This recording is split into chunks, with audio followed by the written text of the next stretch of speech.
إذا المرء لم يرضى بما ربه وهب فلن يغنه مال وإن زاد ما كسب. فكن راضيا ترضي الإله بأمره، فدرب الرضا نور ونبت الرضا ذهب.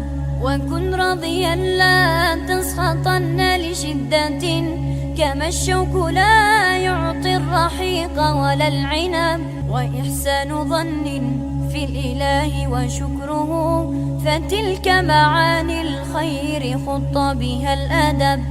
إليك غصونا دانيات قطوفها، ومنبع خيرات يفيض وقد ضب. سلام وإحسان وصبر وجيرة، وأفعال خير تستزاد بها الرتب. وإحسان ظن في الإله